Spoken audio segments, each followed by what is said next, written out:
what could you do to improve yourself? Well, let's step one step backwards. The first question might be, why should you even bother improving yourself? And I think the answer to that is something like, so you don't suffer any more stupidly than you have to. And maybe so others don't have to either. It's something like that. You know, like there's a real injunction at the bottom of it. It's not some casual self-help doctrine. It's that if you don't organize yourself properly, you'll pay for it, and in a big way, and so will the people around you. Now, and you could say, well, I don't care about that, but that's actually not true. You actually do care about that, because if you're in pain, you will care about it. And so you do care about it, even if it's just that negative way, you know. It's very rare that you can find someone who's in excruciating pain who would ever say, well, it would be no better if I was out of this. It's sort of, pain is one of those things that brings the idea that it would be better if it didn't exist along with it. It's incontrovertible. So you get your act together so that there isn't any more stupid pain around you than necessary.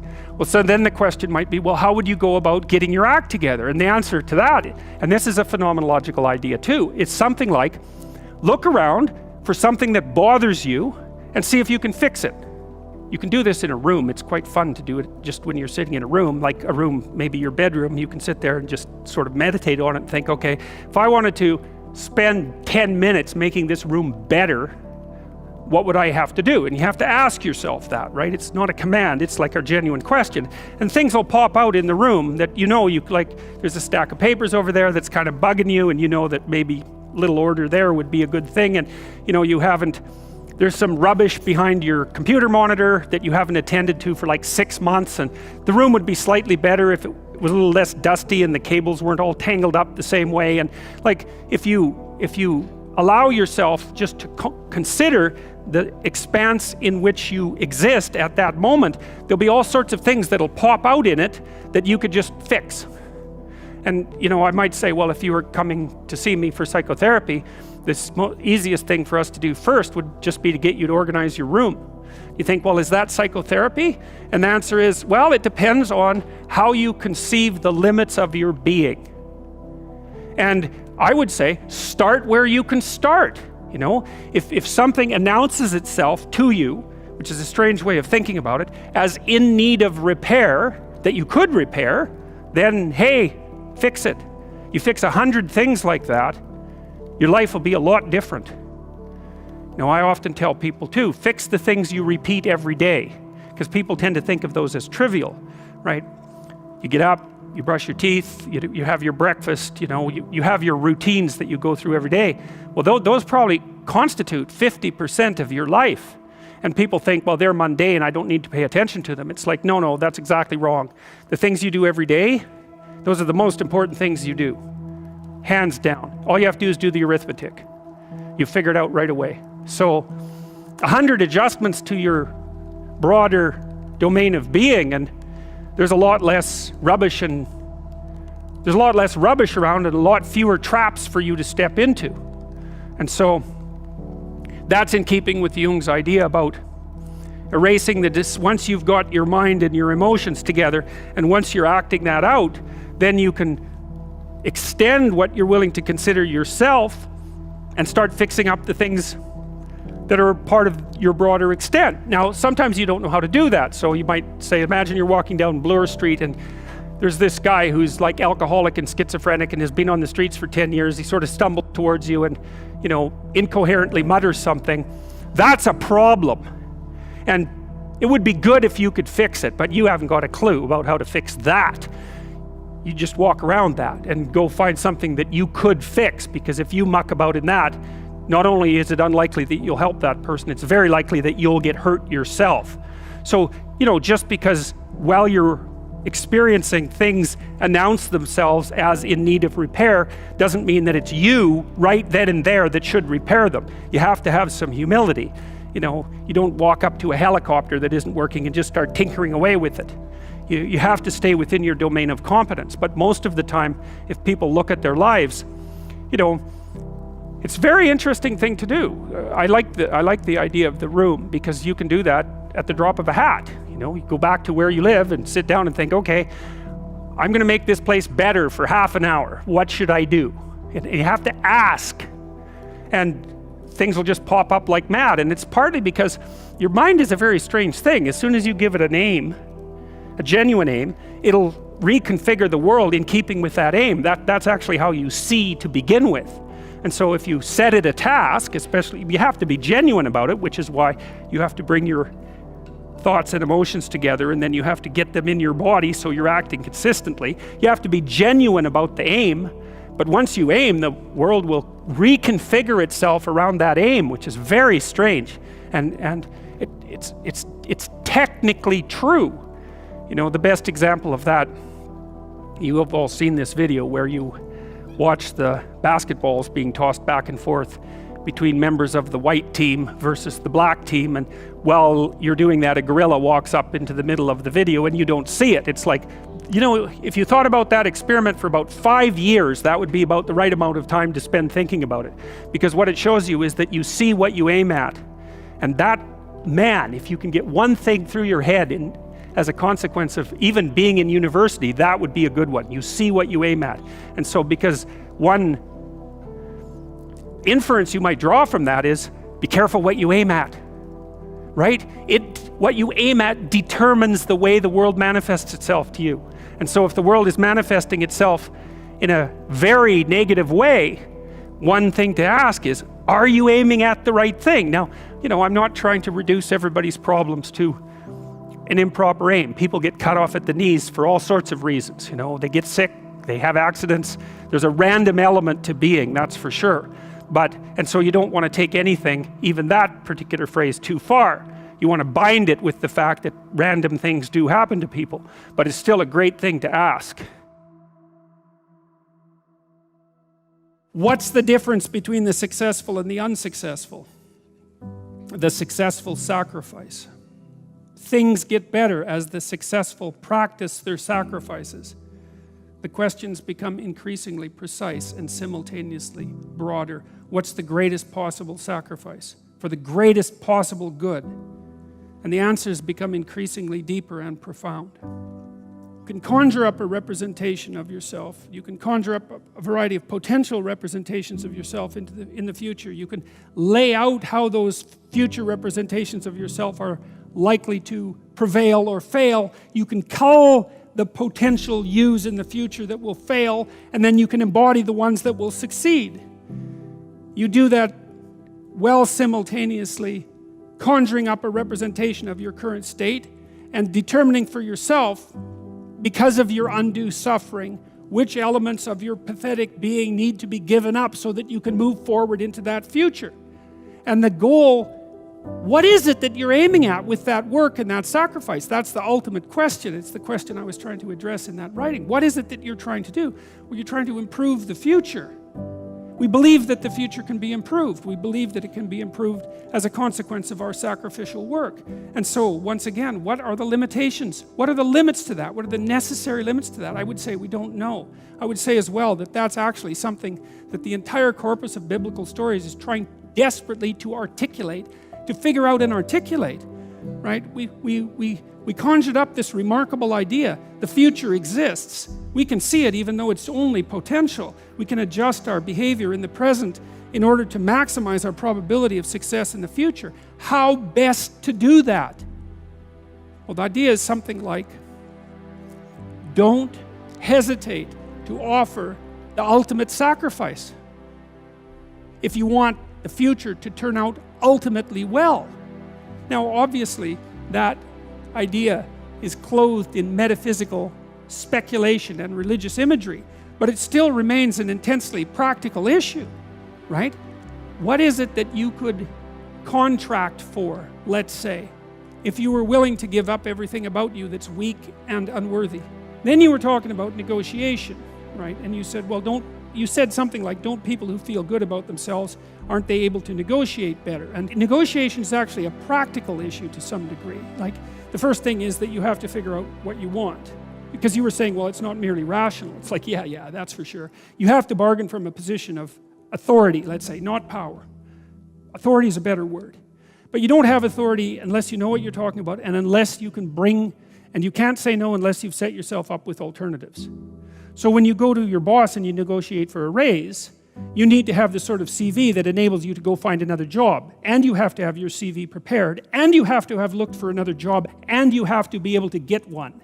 Because then you can go in there and say, I'm not as productive as I could be at my current level of remuneration. It's not reflective of what I'm able to do, and I want this, and this is what will happen. If you give me this, this will be the good things that will happen, and what do you think of that? And the person is going to know, even by the way that you hold yourself while you're having the discussion, whether or not you're someone with options. And you can't fake that. Well, you can, but it's not helpful. Like, it just doesn't work for very many iterations. You have to, it's not rational. You're preparing yourself for battle.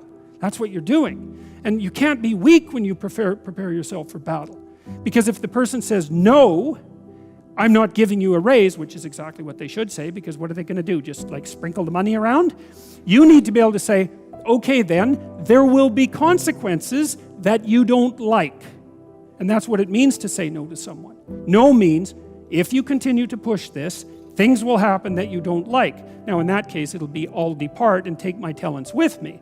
And if they don't care, well then you're in the wrong business, or you don't have any talents to begin with, right? Which is, so in order to negotiate properly, you have to put yourself in a position where you can push back as hard as you're going to be pushed on. And that means you have to open up your space of available options, because otherwise the person says no and that's it, you're done. Well, you'll lose then. It's as straightforward as that. Now, with regards to the self-esteem part, is practice on small things. Because you build the skills, forget about the self-esteem. It isn't about being confident or feeling confident or any of that. It's about knowing bloody well how to negotiate. Start with small things, you know? So you'll notice that there are things in your relationships in particular that aren't the way you want them to be, and that you could see how could be improved. It's like, figure out how they can be improved, negotiate with your partner, make the incremental improvement. Keep doing that. You'll get better and better at it. And then you'll be able to go out and have a harder negotiation in the world.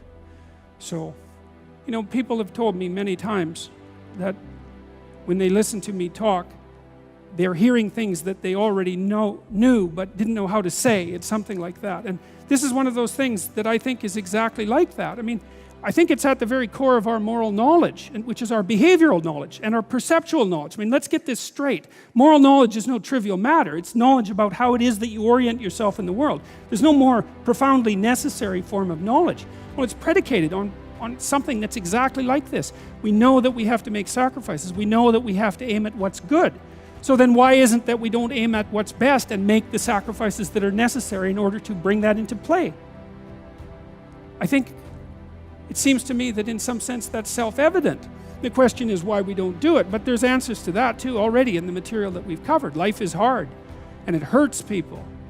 It's rife with limitation, and some of it's arbitrary, and it's no wonder, and some of it's unjust, and some of it's worse, some of it's malevolent, which is even worse, and something I haven't talked about at all in this lecture.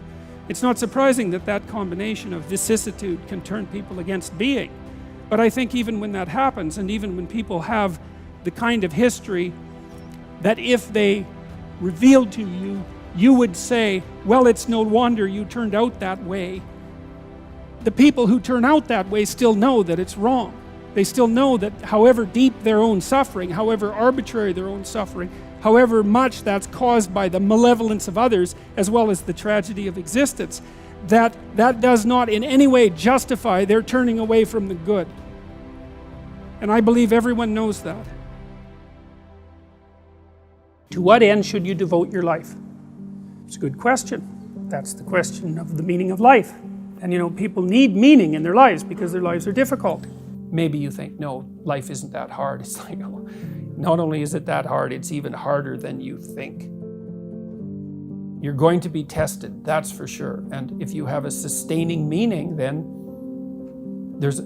well, Nietzsche said himself, he who has a why can bear any how. Why would you look in the darkest places? Because in the darkest places you could find what still shines. If it can shine in the darkest places, then you know it's a real light. And so you look at the things you don't want to look at. You have to look at the things you don't want to look at. Well, why do meaningful things? Well, first of all, what is meaning? But then why do meaningful things? And the answer is, well, because life is suffering. and malevolence. It's ineradicable at its core. It's like, that will take you out. Make no mistake about it. You need you need to be armed with virtue in order for that not to turn into hell. Really, you really need that. And it isn't just your hell, that's bad enough. That can be really bad, especially when you're contributing to it, right? Because then not only are you suffering, but you know you're the agent that's producing the suffering. And then maybe that's not just for you, it's like you're taking out your family. If you're really good at it, you're taking out large swaths of your community. That's hell. It's like, and that's real. And no one with any sense and any experience has any doubt that that's real. And then they all can easily think of how, even though it's already bad, you could make it way worse. Everyone knows that. So what's the bulwark against that? Nobility of purpose. That's it. You have that, then you can, then you have something to set against the suffering and the malevolence. And you need, it isn't optional. That's not optional. You cannot live without it. Not meaning is not optional, right? Well, that's why it's such a deep instinct. Right. It's an instinct, meaning. It's the instinct of life. My life is meaningless. It's the spirit has gone out of you. It's like, well, modern people, it's part of this process of criticism. We've criticized the idea of meaning so much that we don't really believe in it anymore. It's like, well, that's fine. You can not believe it, but try living without it and see how far you get with that. You need a reason to get out of bed on a terrible day. Okay, what's that reason going to be? Well, let's think it through. You know people who can get out of bed on a terrible day. Do you admire them? Yes. What are those people like? Are they taking responsibility for themselves? Definitely. Do they have excess capacity so they're taking responsibility for other people? Yeah. Are they doing difficult things? Yes, obviously. The more you respect them, the more you also see that they're doing difficult things and doing them well. So what does that mean? Do some difficult things. Do them well. So pick up your goddamn burden and walk up the hill. So, yep, I get it. And people do get it. And it's not surprising because that's the alternative to hell. Accept the burdensome condition of suffering voluntarily and you transcend it. It's like you've got a problem with the world? Hey man, no wonder you have a problem with the world. Like the world is a pretty rough place and it could use some work. It's like, have you done all your work? If the answer to that is no, then I would say, put in order what you can put in order. It's like, well, you have a problem. Okay, what's the problem? What are its constituent elements? What are the smallest implementable steps that we could take to start to address the problem? Implement the best plan that you have at hand. That's it. You'll learn. It won't be the right plan. It doesn't matter. You'll learn, implementing that plan, you'll learn a whole bunch, and then the next plan you make will be better. Implement the best plan you have at hand. Imagine that you were in a bad relationship. And maybe you weren't that happy about it, but it was better than no relationship at all. And then the person that you were in a relationship betrayed you. And maybe they did that because you actually weren't that happy with the relationship anyways. Maybe they did that because you were a little bit naive. Or maybe they did that because you were a little bit too easy to get along with and as a consequence a little bit on the boring side. And so when they first leave you, it's a catastrophe because your world falls apart. But when your world falls apart, you're somewhere new. And it's possible to learn something new in that place. So you might learn, for example, that you should be a little sharper the next time that you go out with someone. Or you should be a little bit more careful about picking up on clues that your partner's bored with you. Or that maybe you should stop associating with lying psychopaths and your life would be a lot more positive. And stop thinking that you have the capacity to redeem somebody that is not after redemption in the least. And what that means now and then is that when you fall into the belly of a whale and you're swallowed up by something that lurks underneath, that you can come out the other side transformed. And that's actually how people learn. Every time you learn something, you learn because something you did didn't work. And that exposes you to the part of the world that you don't understand. Every time you're exposed to a part of the world that you don't understand, you have the possibility of rebuilding the structures that you use to interpret the world. That's often why it's more important to notice that you're wrong than it is to prove that you're right. One of the things that you're supposed to learn in university is precisely that. It might be useful to listen to people that annoy you on the off chance that they know something that, if they tell you, you can use instead of dying. talking to people who agree with what you say is like walking around in a desert. You already know everything that they say. The reason you're associating with them in that situation is so that they never say anything that challenges you, because you're afraid that if you go outside of what you understand, that you won't be able to tolerate the chaos. But it isn't the case. People have an unbelievable capacity to face and overcome things they don't understand. And not only that, that's essentially what gives life its meaning. The Buddhists say life is suffering. And you think, well, if that's the case, why bother with it? And people do ask that question, and they ask it in ways that result in their own destruction, and worse, in the destruction of others. So for example, people who become particularly cruel, particularly in a genocidal manner, are more than willing to dispense with as many human beings as they can possibly train their sights on, because they're so disgusted by the nature of human limitation that they'd rather eradicate it. And lots of people become suicidal because they can't bear the conditions of their own existence. And suffering is real, and it's inescapable. So the question is, what do you do about it? You notice in your own life, and you can do this by watching your own life. Now, I often ask my clients to do this.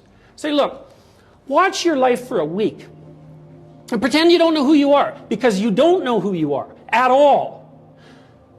What you understand most about yourself are the arbitrary presuppositions that you use to hem yourself in. And you act as if those presuppositions are true, so that the revelation of the full nature of your character won't terrify you. People hide in their own boxes, and it's not surprising, but it's not a good idea, because life is too hard to hide in a box. You can't manage it if you do that. If you watch yourself for a week, you'll see certain things. You'll see some of the time that you're resentful and annoyed. And those are times when you're either taking advantage of yourself or you're thinking improperly. Some of the time you'll be bored, in which case you're either undisciplined or you're probably pursuing something you don't want to pursue. And some of the time you'll actually be engaged in life. And the times that you're engaged in life, you won't notice that you're there. Right? The distinction between subject and object disappears when you're engaged in something that you find meaningful.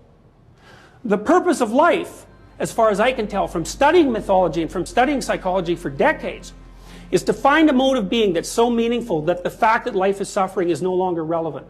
Or maybe that it's even acceptable. And I would say as well that people know when they're doing that. You know when you're doing that in part because you're no longer resentful. You think, geez, I could do this forever. Right? There's a timelessness that's associated with that state of being. From a mythological perspective, that's equivalent to brief habitation of the kingdom of God. That's the place where you are that's so meaningful that it enables you to bear the harsh preconditions of life without becoming resentful, bitter, or cruel. And there's nothing that you can pursue in your life that will be half as useful as that. Don't remain in stasis. You get old way, way faster than you think. Time ticks away, man. Get at it. Get out there in the world. Have your adventure. Get the hell out there. Do something. Fail. Fail while you're trying. Then you'll learn why you failed. Then you won't have to fail again. It's like aim at something and progress towards it. And, be willing to change your aim, because what the hell do you know? But aim at something, and then at least you're oriented. And you have to aim at something that you believe would be worth trying. So, yeah, get at it, man. Don't waste time.